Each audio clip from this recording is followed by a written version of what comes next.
Good morning. Thanks for being here. This is Paul Gavin. I've been making my entire living as a freelance musician for over 5 years now. And I'm just here doing some live writing of some marching percussion music. This is a continuation of a test that I've been doing to see if this would be a good way for me to make content for you guys. So if this is something you're interested in, I'd love for you to leave a like, leave a comment, and let me know how you're doing and how you think this is doing. Also, what will be really helpful is if you come back and watch this later, leave me a comment and let me know if the volume of my voice and the music is about at the right level for your comfort level. So let me know if that's working for you.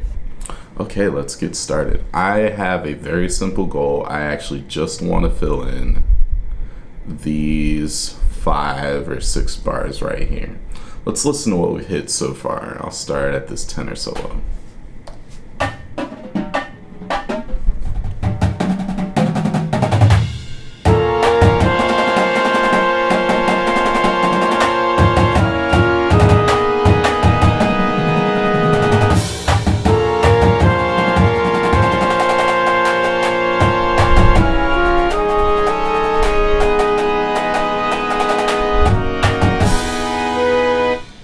And so that's just a quick snare sketch that I made right here of what I'd like the rest of this to sound like. As you can hear, the wind players are doing just mostly long notes. Let me go up here and I'll show you again. So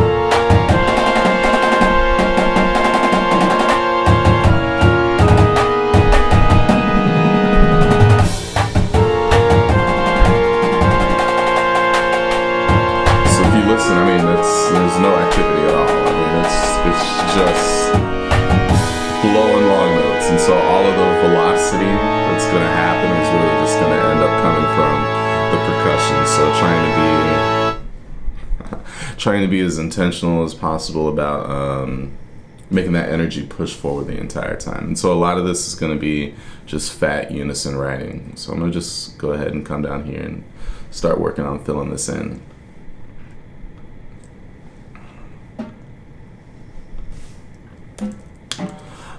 I think, as I've mentioned maybe every time I've made one of these videos, in Sibelius, one of the most useful features is being able to click and alt click, which is what I just did. So the slowest way to do what I just did would be to select and then copy and then paste, but that's about 3 steps. You can actually get it done in 2. Click and alt, and then it's there. And then if you want to type in new information while keeping the articulations and staff information, you just click the first note that's there and hit Shift Option N, and that'll let you do that. And so I'm just typing in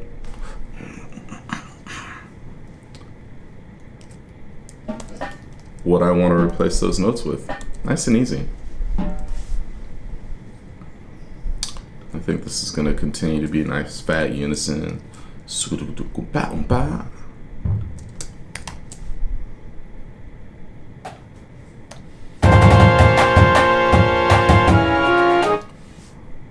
And then I think I'll do some half note crashes here.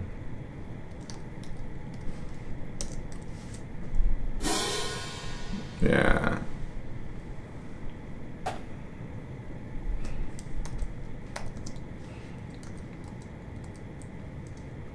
If you're here with me, I'd love to hear from you. Leave me a comment. Let me know what you think about this idea of streaming this as I'm doing it.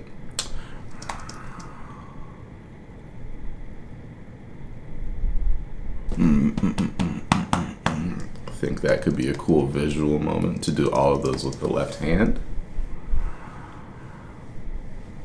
Yeah, and I think this is gonna all be unison writing. Let me start with the basses though.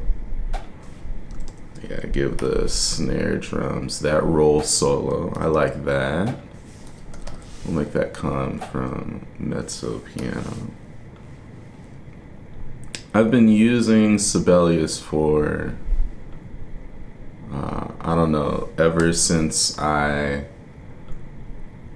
started writing music, really. So for a lot of years, for a good long time. And so a lot of it has become just typing for me, in the same way that you use your word processor, Microsoft Word, Pages, whatever. So you learn the shortcuts and things like that, and it starts to go pretty fast.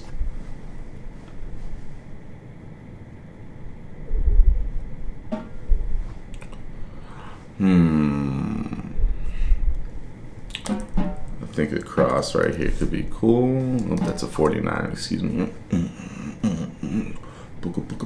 Yeah, that upward motion. So you got tenors going up while you got basses going down, which is a texture I enjoy.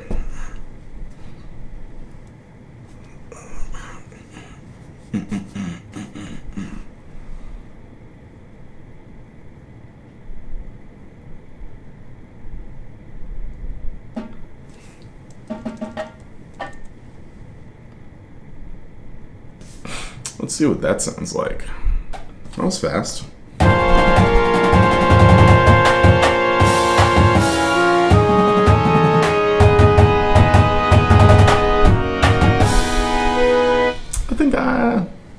I think this bar right here is a little square. I think I might want something a little more open. Maybe try some triplets.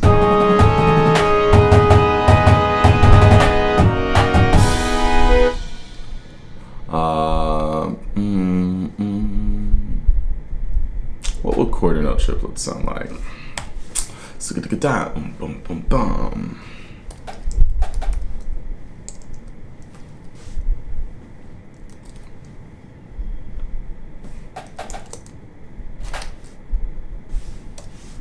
See, it's just like typing, but it's only because I've done this for a very long time. So, if you find yourself doing this for the first time, be patient with yourself. It takes a little bit of time, but you get there. You get there just fine. Mezzo forte to fortissimo.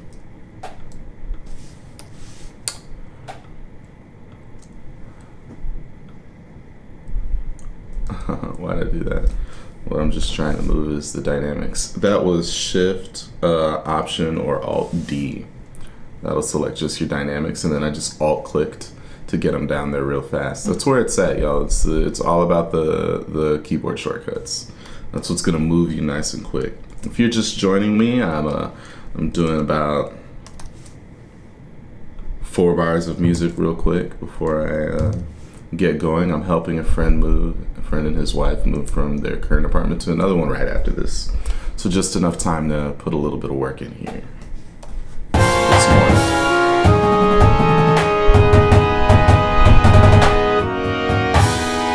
Oh, that's so much better. That triplet creates such a contrast to what's been happening before. Way better.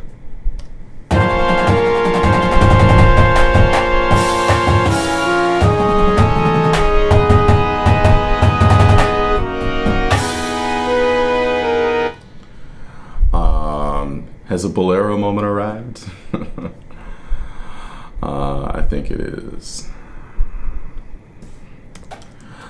If you're not familiar with Bolero, the composer's name is escaping me, but it's a classical orchestra piece that features a snare drum playing a triplet pattern for just about the entire time. The snare drummer starts off quiet and it gets louder and louder and louder.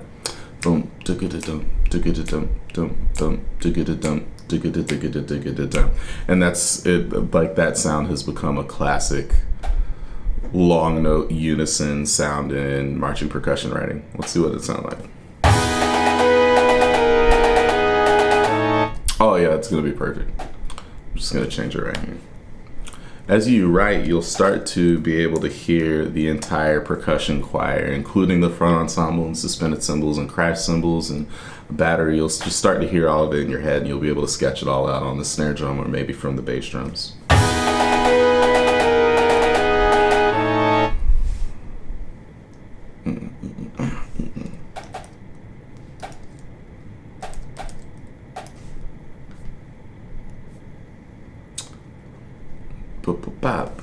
Boom.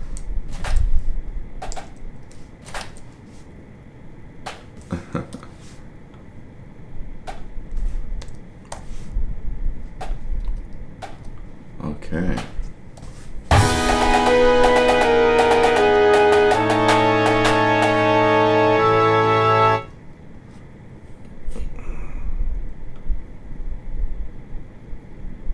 I think I'll go with the quarter note triplets again.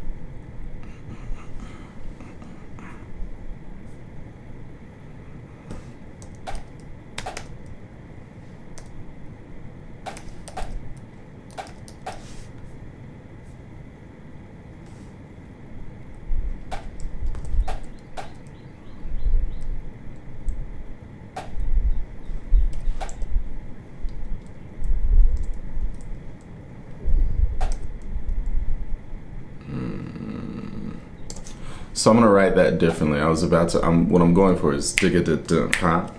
What I should do instead is write that in quarter note triplets. One of the things you gotta consider is just so important is what's the most understandable way for me to write what I want to write?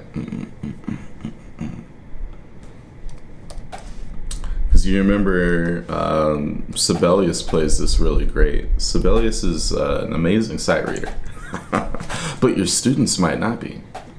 And so you want to communicate your music in the best way possible. What I was gonna write was gonna be correct, but this is a better way to write it, and so that's how I'm gonna write it. Let's see what this big old fat unison pattern sounds like.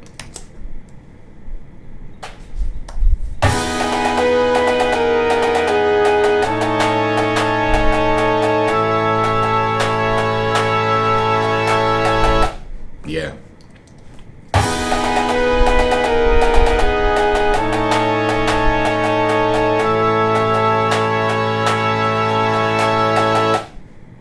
Yeah, and I think I'll put crashes everywhere where those rim shots are.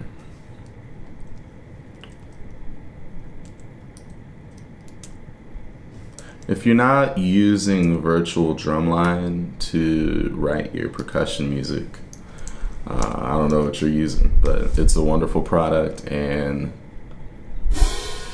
the sounds are great. It gives you a realistic idea of what your ensemble is going to sound like when you're playing. And that changes the way you write. You get inspiration from it. You get saved from bad ideas. It makes a huge difference.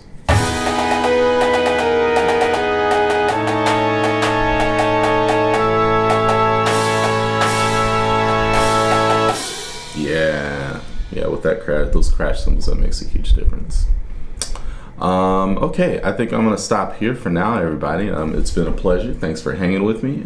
Please let me know, especially if you hung around, please leave a like and let me know what you thought. Leave a comment and tell me what you thought. I think I might be doing my videos this way for a good long time. I've missed being back on YouTube. I stopped doing YouTube videos, I think in 2018 or 2019. Because I just had so many other things to do and it takes quite a long time to make a YouTube video, and so I think I decided that I might just do my videos live and save the video editing time so that I can give y'all more stuff. So I think this is the direction that I want to go, but I'd love to hear from you. If you think that's a good idea, leave me a comment and let me know what you think. In the meantime, thank you so much, many blessings, and I'll see you next time. Bye-bye, y'all.